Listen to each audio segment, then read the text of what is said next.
Welcome, नमस्कार, बहुत स्वागत है आपका प्रॉपर्टी गुरु में। आपके साथ हमेशा की तरह शो में आपका होस्ट विपिन भट्ट। तो प्रॉपर्टी की सभी जरूरी जानकारी, प्रॉपर्टी बाजार का ताजा हाल, आपके इन्वेस्टमेंट से जुड़े सवाल जवाब, सब कुछ होगा आज के शो में। लेकिन एक चीज होगी और खास, क्योंकि ये प्रॉपर्टी गुरु का बजट के बाद पहला एपिसोड है और इस बार बजट में प्रॉपर्टी के लिए, रियल एस्टेट के लिए काफी सारे अनाउंसमेंट आए। तो इन अनाउंसमेंट का मतलब क्या है, आपके लिए कितने फायदे की चीज है और आगे आने वाले वक्त में इस अनाउंसमेंट से होगा क्या, ये सारी बातें भी आज हम प्रॉपर्टी गुरु में करने जा रहे हैं। और ये सब बातें करेंगे। हमारे साथ हैं एक्विस के डायरेक्टर और हमारे प्रॉपर्टी गुरु परेश कालिया साहब। सर, बहुत स्वागत है आपका प्रॉपर्टी गुरु में। तो बजट से ही शुरुआत करते हैं।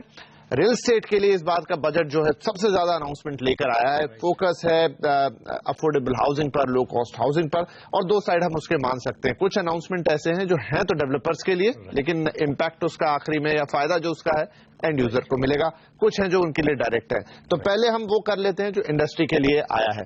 तो अफोर्डेबल हाउसिंग को इंफ्रास्ट्रक्चर का दर्जा, साथ में कुछ और नियमों में बदलाव, ATIB और तमाम चीजें, कैसा देखते हैं आप इन सारे कदमों को? आने वाले वक्त में लोगों के लिए घर सस्ते होंगे या मुहैया होंगे बड़े पैमाने पर? राइट। ये जो अनाउंसमेंट है बजट में वो काफी एनकरेजिंग है इंडस्ट्री के लिए। जैसे कि आपको पता है कि real estate industry was going through not very good phase, और स्पेशली आफ्टर डिमोनेटाइजेशन काफी कुछ इम्पैक्ट आया था रियल एस्टेट में।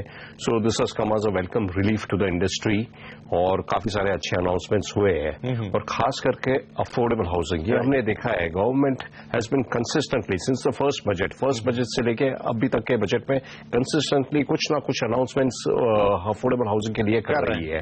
That means they are really serious about achieving that target, of home for all by 2022. तो सबसे पहले जो अनाउंसमेंट अफोर्डेबल का हाउसिंग के लिए आया है वो हम देखते हैं कि इसको इंफ्रास्ट्रक्चर स्टेटस दिया गया है, industry status for affordable housing. अभी इससे होगा क्या, ये अफोर्डेबल हाउसिंग प्रोजेक्ट्स के लिए मनी बोरो करना from banks as well as FDI, right, वो ज्यादा आसान हो जाएगा।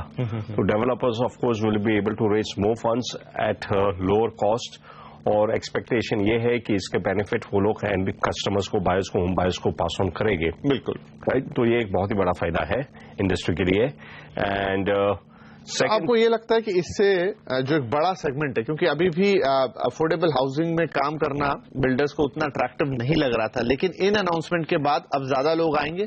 Definitely, apart from this announcement, जो दूसरा अनाउंसमेंट हुआ है अफोर्डेबल हाउसिंग फ्रंट पे, that was in respect of section 8IIAB। अभी ये जो सेक्शन 8IIAB था, earlier it was the provision was saying that अगर कोई डेवलपर प्रोजेक्ट्स बनाते हैं, अफोर्डेबल हाउसिंग के प्रोजेक्ट्स, देन उसका प्रॉफिट एग्जम्प्ट हो जाता था। He did not have to pay any tax on that profit from that particular project. और इसके conditions, one of the condition was that जो आप अपार्टमेंट्स बना रहे हो उसकी size, right, in metro areas, और मेट्रो इन्होंने क्लासिफाई किया है मुंबई, दिल्ली, कलकत्ता एंड चेन्नई, ये चार एरिया ही एज अ मेट्रो। यहाँ पे 300 स्क्वायर मीटर से ज्यादा नहीं होनी चाहिए। और नॉन मेट्रो, इसके अलावा बाकी जो नॉन मेट्रोज है वहां 60 स्क्वायर मीटर, 30 और 60 बिल्ट अप एरिया का डेफिनेशन दिया। राइट नाउ आप बिल्ट अप एरिया अगर आप मानोगे कि if you talk about 60 square metres of built up area, यानी आपका कार्पेट एरिया करीबन 400 के आसपास होता था, राइट, 400 स्क्वायर फीट के आसपास। और ये 400 स्क्वायर फीट में हाउसेज बनना बहुत मुश्किल हो जाती थी, कम हो जाता था ये सेगमेंट, ये यूनिवर्स। अभी ये डेफिनेशन इस बजट में चेंज किया गया है। They made it 30 square metres for metro and 60 square metres for non metro and carpet area. ये carpet area is very important. और 600 60 स्क्वायर मीटर्स यानी करीबन आपका 625 स्क्वायर फीट कार्पेट एरिया आता है। और ये हम देखते हैं कि मोस्ट ऑफ द एरियाज में अफोर्डेबल सेगमेंट में 2 बेडरूम अगर आप देखोगे तो इतने कार्पेट में आ जाते हैं, और 1 बेडरूम भी आ जाता है। और ज्यादा के demand in this non metros में 1 and 2 बेडरूम्स के ही ज्यादा है। सो द यूनिवर्स इसका एक्सपांड हो गया है।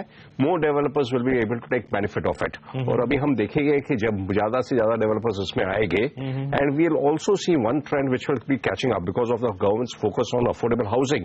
जो वेरी वेल नोन डेवलपर्स है, they will start floating 2 different segments. एक उनका कंपनी होगा, बिजनेस होगा जो अफोर्डेबल हाउसिंग पे ही फोकस करेगी, बिकॉज वो सेगमेंट को काफी बेनिफिट मिलता है। और दूसरा उनका जो नॉर्मल बिजनेस है उस पर फोकस करेगी। We may see 2 companies, we may see 2 brands. कुछ डेवलपर्स ऑलरेडी है जिनके पास अफोर्डेबल हाउसिंग के लिए और डिफरेंट ब्रांड है already. So we will see this trend catching up and the focus on affordable housing coming in. जो unorganized players है in affordable housing, that will also get organized. You will see a lot of affordable housing companies coming up with IPOs to raise funds further. You see private equity investment इसमें आएगा, foreign investment affordable housing में आएगा.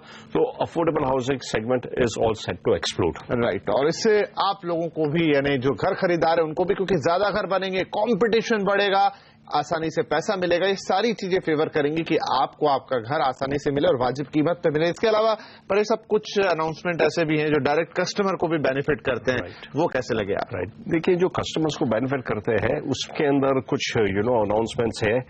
एक तो announcement ये है कि अगर आपका जो कैपिटल गेन्स पीरियड होता है, अभी पहले क्या हुआ था, if you are holding a property, in case of property आपको कैपिटल गेन्स की बेनिफिट चाहिए, then you have to hold the property for 3 years. 3 साल तक आपको 3 साल को आपका रखते हैं. 3 साल के बाद अगर आप बेचते हैं तो it will consider as long term capital gains और आपको टैक्स कम रेट पे देना पड़ता था, प्लस आपको इंडेक्सेशन बेनिफिट मिलता था. और अगर आप वो लॉन्ग टर्म कैपिटल गेन्स री इन्वेस्ट करते थे किसी और प्रॉपर्टी में या कुछ स्पेसिफाइड बॉन्ड्स में, गवर्नमेंट सर्टिफाइड बॉन्ड्स में, तो आपको टैक्स एग्जेम्पशन मिलता था. Now this period of 3 years has been reduced to 2 years. तो आप 2 साल के बाद ही आप बेच सकते हो प्रॉपर्टी और आपको ये सब कैपिटल गेन्स टैक्स का बेनिफिट एज वेल एज री इन्वेस्टमेंट पे एग्जम्पशन का बेनिफिट मिल सकता है.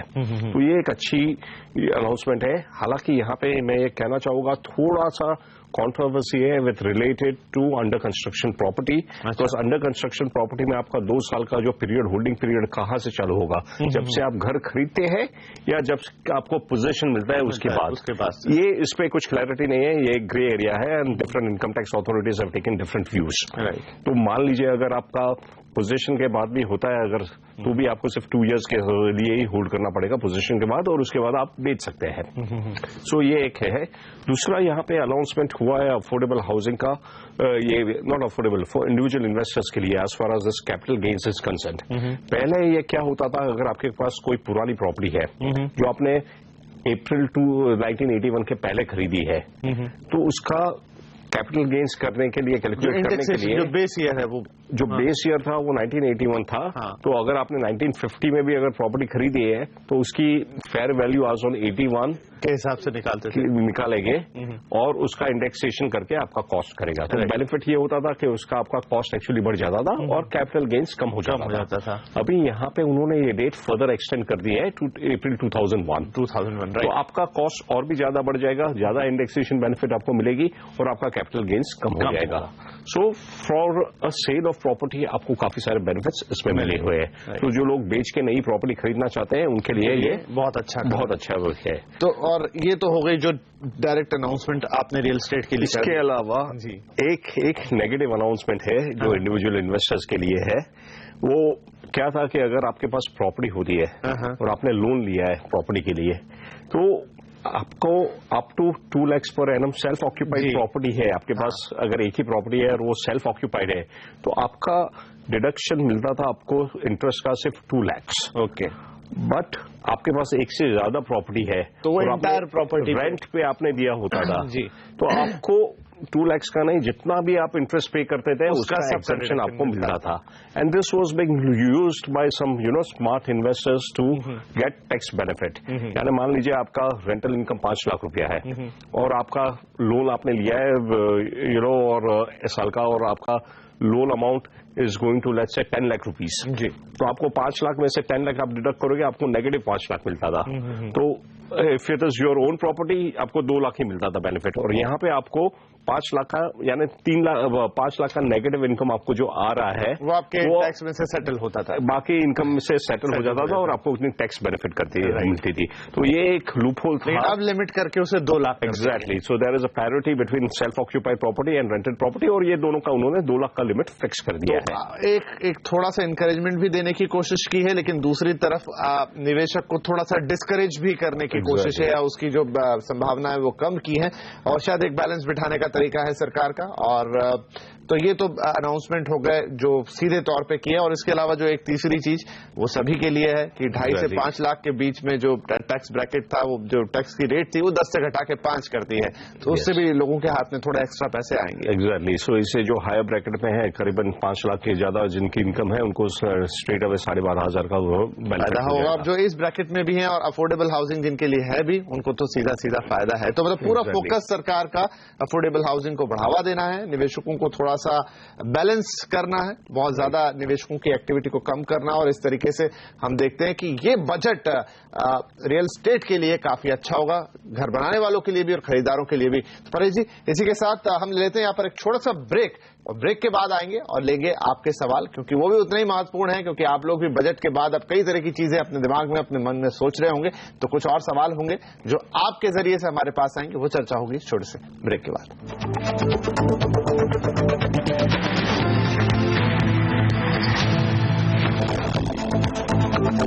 Welcome back. आप देख रहे हैं प्रॉपर्टी गुरु और हम बातचीत कर रहे हैं कि बजट के बाद अब रियल एस्टेट पर किस तरह का प्रभाव आएगा। हमने ब्रेक से पहले बातचीत की कि बड़े अनाउंसमेंट हुए इस बार रियल एस्टेट के बजट में और उनसे आपको किस तरह से फायदा पहुंचेगा, तो वो एक सलाह थी आपके लिए। और अब आपके सवालों के जरिए इस बातचीत को आगे बढ़ाते हैं। हमारे साथ हमारे कॉलर जुड़ गए। अच्छा, उससे पहले परेश जी हमारे साथ बने हुए हैं, आपके सवालों को जवाब देंगे। उत्तम भावे मुंबई से कॉल कर रहे हैं हमें। उत्तम साहब, क्या सवाल पूछना चाहेंगे आप? सर, आपको गुड आफ्टरनून। मेरा एक सवाल था। मैं एक प्रॉपर्टी देख रहा हूँ दहीसर में, वैशाली नगर नियर चेक नाका। ओके। ये है राज रियलिटी का प्रोजेक्ट है, नक्षत्र करके। ठीक है। विच इज अंडर कंस्ट्रक्शन है। ओके। तो यहाँ पे इन्वेस्ट करना अच्छी बात है। राइट। तो आप इस प्रोजेक्ट के प्रोस्पेक्ट जानना चाहते हैं, तो ठीक है, दहीसर की भी बात हो जाओ, ये प्रोजेक्ट के बारे में भी राय ले लेते हैं। सर से इन्हें इन्वेस्ट करना चाहिए क्या, निवेश ही करना चाहते हैं? तो जो प्रोजेक्ट देखा है दहीसर, जो इलाका है, कैसे देखेंगे आप? राइट। देखिए, जहां तक लोकेशन है दहीसर में, हम पहले भी इस शो पर चर्चा कर चुके हैं कि it's a very good location. वहां पे it comes with in Mumbai municipal limit, और खास करके दहीसर ईस्ट है, ये यहाँ से हाईवे भी क्लोज बाय है, तो कनेक्टिविटी अच्छी है। और सबसे बड़ी बात यह है कि मेट्रो का काम वहां पे चालू हुआ है, एडवांस स्टेज पे है। कुछ ही टाइम में मेट्रो स्टार्ट हो जाएगी और along the entire western express highway ये अंधेरी तक जाएगी, और वहां से दहीसर वेस्ट से भी वो अंधेरी वेस्ट में कनेक्ट होगी। सो मेट्रो का इम्पैक्ट डेफिनेटली ये एरिया पे आएगा। ये आज की डेट में भी Dahisar is quite affordable. Dahisar में करीबन 7-8 हजार रुपए का रेट चल रहा है, और आप अगर आगे जाओगे बोरीवली में 2 किलोमीटर ही आगे, तो वहां पे 12,000 का रेट चल रहा है। So from affordability point of view, from the location point of view, Dahisar east is a very good location. जहां तक इनका प्रोजेक्ट है, तो ये जो प्रोजेक्ट बता रहे हैं ये राज ग्रुप का है, राज बिल्डर्स करके है, उनका है। ये वहां के लोकल डेवलपर है। ओके। उन्होंने मीरा रोड वगैरह में काफी, मीरा भाईंदर में काम करते हुए मीरा रोड में काफी डेवलपर्स प्रोजेक्ट डेवलप किए हैं। तो is not a very big name, but more of a local developer. और उनका ट्रैक रिकॉर्ड ठीक ठाक रहा है, उन्होंने डिलीवर भी किया है प्रोजेक्ट, और ये प्रोजेक्ट भी उनका जो है लोकेशन वाइज ठीक ठाक है। मेरे ख्याल से it makes sense. Only thing is उन्हें ये ध्यान में रखना होगा, क्योंकि इसकी डिलीवरी काफी टाइम है, 3 साल के बाद इसकी डिलीवरी होगी। ये चेक करना होगा at this point of time उनके पास सारे अप्रूवल्स है क्या नहीं, जो IODCC वगैरह आ गए हैं, और बैंक्स ने इनको अप्रूव किया है क्या नहीं। ये बहुत इंपॉर्टेंट है आज की डेट में ये जानने के लिए, because we know there are risks associated with under construction project. तो ये एक बार तसल्ली कर ले तो फिर कोई प्रॉब्लम नहीं है। तो उत्तम साहब, यही आपके लिए सलाह है कि सब कुछ अच्छा है, थोड़ा सा डेवलपर से जाके उनके अप्रूवल्स के बारे में बातचीत कर लीजिए, और वो आपको बताएंगे। ये आपका हक भी है, आप उनसे सीधे पूछ सकते हैं। और एक अच्छे डेवलपर का काम है कि वो अपने कस्टमर्स को सारे अप्रूवल की जानकारी दे। आप बाकायदा देख भी सकते हैं, कुछ डेवलपर्स तो आजकल एक फाइल बना के दिखाते भी हैं। तो अगर आप ये देख ले, उसके बाद इसमें आगे बढ़ने में कोई दिक्कत नहीं है। ये सावधानी इसलिए क्योंकि प्रोजेक्ट को डिलीवर होने में 3 साल का वक्त है। हम नहीं चाहते कि आपको किसी भी तरह की असुविधा हो अगर वो लेट होता है। चलिए आगे बढ़ते हैं। हमारे अगले कॉलर हमारे साथ जुड़ गए हैं, अशोक उपाध्याय साहब कोलकाता से हमें कॉल कर रहे हैं। अशोक जी नमस्कार, क्या होगा आपका सवाल? Hello sir. जी हेलो। हाँ जी बताएं सर, हम सुन पा रहे हैं आपको। हाँ जी, हाँ जी, नमस्कार। नमस्कार। Actually, I'm 32 years old guy, and I am holding property in Calcutta. ठीक है जी। So recently I want to diversify my portfolio, and so I'm looking up some option in Mumbai. अच्छा। With a budget of 50 to 60 lakhs. I was looking into property in Mumbai, so I come up with Mira Road. So I want to see what is the future. I mean, since I'm going for an investment purpose, I'm not in a rush कि मुझे अभी कभी delivery चाहिए ऐसा कुछ. But I want to have a price escalation and also rental income in future. समझ गया sir. तो आप कोलकाता में रहते हैं और अब ज्यादा बेहतर निवेश के लिए आप मुंबई की तरफ रुख करना चाहते हैं. मीरा रोड, और अभी हमने बात की दहीसर की, ये आसपास के इलाके हैं. तो मीरा रोड के साथ बस ये कि ये म्युनिसिपल कॉर्पोरेशन की लिमिट से बाहर जाके ठाणे में लग जाता है. लेकिन इसके प्रोस्पेक्ट कैसे हैं? 50-60 लाख रुपए का आपका जो बजट है उसमें क्या आएगा, रेंटल इनकम होगी, कैसी होगी, सब बात पूछते हैं. सर अब दहीसर से आगे बढ़े मीरा रोड, वहां पे ये चाहते हैं निवेश करें. बस यही है कि जैसे ही मीरा रोड पहुंचते हैं तो वो म्युनिसिपल कॉर्पोरेशन की लिमिट से बाहर चला जाता है. राइट, ये आपने सही कहा, ये म्युनिसिपल कॉर्पोरेशन से बाहर चला जाता है. But that is only difference, वो मीरा भाईंदर म्युनिसिपल कॉर्पोरेशन में आ जाता है. But as far as location advantages concern, again Mira road is a very good location. You are very close to Mumbai. No unlike other places like Virar वगैरह, वो काफी दूर है. ये तो आप बिल्कुल मुंबई की बॉर्डर पे हो, उसको मुंबई का हिस्सा है, मुंबई का हिस्सा आप मान सकते हो.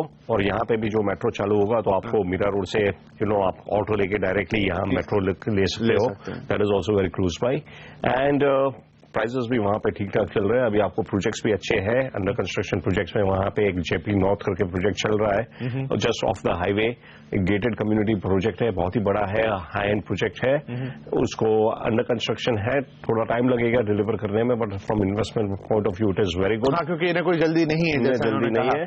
तो that is going to be one of the best projects in Mira road with all the modern amenities and a good gated community.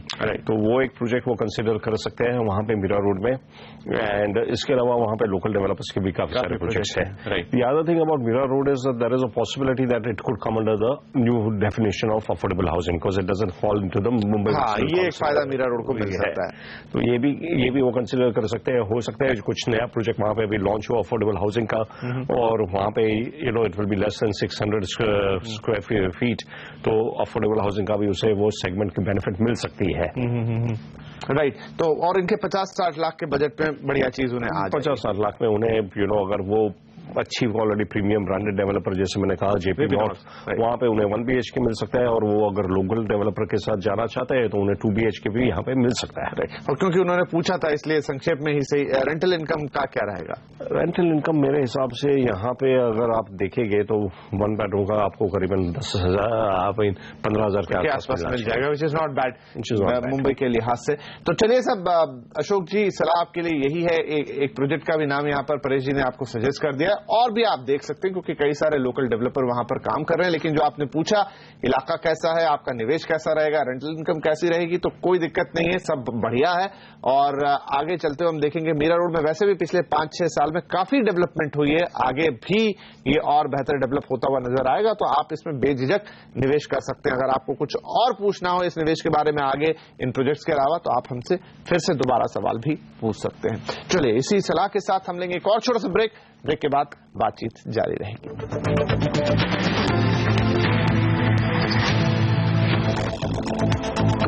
Welcome back. CNBC आवाज पे चल रहा है प्रॉपर्टी गुरु, और हम बातचीत कर रहे हैं कि इस बजट से किस तरह का इंपैक्ट आएगा रियल एस्टेट पर. साथ ही ले रहे हैं आपके सवाल. तो ऐसे कॉलर हमारे साथ आ गए. श्री कृष्ण भांगे साहब सवाल हमसे पूछना चाहते हैं. भांगे साहब बहुत स्वागत है आपका प्रॉपर्टी गुरु में. बताइए क्या पूछेंगे आप? Pune long island pride world city में, जो कि चरोली में लोकेटेड है, वहाँ पे कितना अप्रिसिएशन आगे 8-10 साल में आएगा? आपने कोई घर खरीदा है या आप खरीदने का विचार कर रहे हैं? ऑलमोस्ट खरीदा भी है और ये खरीदने वाले भी हैं. और चलिए खरीदने वाले ही हैं. तो जो मैं देख पा रहा हूँ आपने डिटेल्स भेजी है, कुछ 800 स्क्वायर फीट के आसपास का 2 BHK आपने देखा है, 4,500 का भाव आपको मिल रहा है. तो अब आप आगे के प्रोस्पेक्ट जानना चाहते हैं pride world city Pune Charoli में, तो जरूर इस पे बात कर लेते हैं. सर क्या सलाह देंगे इन्हें? देखिए, ये जो प्राइड वर्ल्ड सिटी है ये बहुत ही बड़ी गेटेड कम्युनिटी है. ये करीबन 100 एकर्स के ऊपर है, और ये पूना में, ईस्ट पूना में एयरपोर्ट के पीछे है. जो एयरपोर्ट वाला लोकेशन है, एयरपोर्ट के भी पीछे एयरपोर्ट के भी पीछे लोकेटेड है. बिल्कुल ये लोहेगांव से पीछे है, जहाँ धनौरी, मनौरी, धनौरी और ये लोकेशन है. राइट, चारोली. वो एरिया अभी तक डेवलपिंग है, इतना ज्यादा वहां पे है नहीं, और रेट्स ऑलरेडी बढ़ चुके हैं वहां पे। उनको 4,500 में मिल रहा है, वहां पे जो रेडी प्रॉपर्टी है उसका रेट करीबन 5,500-6 हजार के आसपास चल रहा है, राइट। तो यस, 4,500 के में रेट मिल रहा है तो थोड़ा अप्रिशिएशन होगा, क्योंकि रेडी प्रॉपर्टी इज ऑलमोस्ट 5,500, तो शॉर्ट टर्म में थोड़ा अप्रिशिएशन होगा। But if you are looking at long term appreciation, वो थोड़ा लिमिटेड होगा।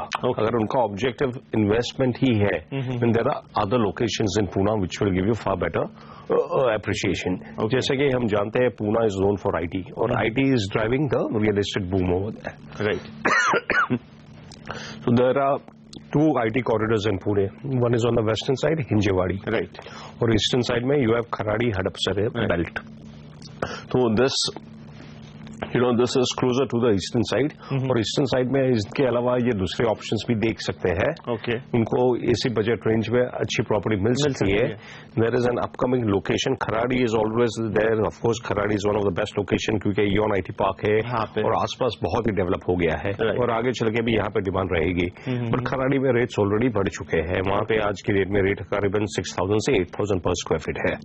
आप दूसरा लोकेशन देखो, ये जो खराड़ी के नेबरहुड में ही है, which is called Mundhwa, okay, not Mundhwa, sorry, ये केशव नगर, वो मुंडवा के पास ही है। तो केशव नगर इज एन अपकमिंग लोकेशन, ये बिल्कुल खराड़ी के पास है, खराड़ी और हड़पसर के बीच में है, और यहाँ से कोरेगांव से भी कनेक्टिविटी अच्छी है। And this area is developing. अभी बड़े डेवलपर्स वहां पे लार्ज लैंड पार्सल लेके टाउनशिप डेवलप कर रहे हैं, जैसे गोदरेज का इन्फिनिटी करके प्रोजेक्ट आ रहा है, और एक पूर्वांकरा का भी, गोदरेज के बगल में ही पूर्वांकरा का भी बड़ा टाउनशिप प्रोजेक्ट आ रहा है। So because of this place is developing. So our suggestion would be, instead of Charoli, this would be a much better location. थोड़ा ज्यादा उन्हें पे करना होगा, but appreciation will be much better, and more importantly rental income over here will be much better, क्योंकि just across river के इस तरफ ये है खराड़ी, और एक तरफ केशव नगर। सो एक ब्रिज भी बन रहा है across the river to improve the connectivity between 2 locations. तो ये एक बार हो गया तो आपका नेबरहुड खराड़ी में आप आ जाओगे, और आपकी रेंटल इनकम भी अच्छी रहेगी। हमेशा की तरह यही निवेदन जाने से पहले कि pg@moneycontrol.com पर अपनी जो भी क्वेरी है, अपने जो भी सवाल है वो हमें भेज दें, थोड़ा डिटेल लिख दें, फोन नंबर दे दें, कुछ और लगेगा हम आपसे पूछ लेंगे, और फिर आपके लिए लेकर आएंगे बेहतरीन से बेहतरीन सलाह। तो इस हफ्ते के लिए इतना ही, अगले हफ्ते फिर मिलेंगे, तब तक के लिए नमस्कार।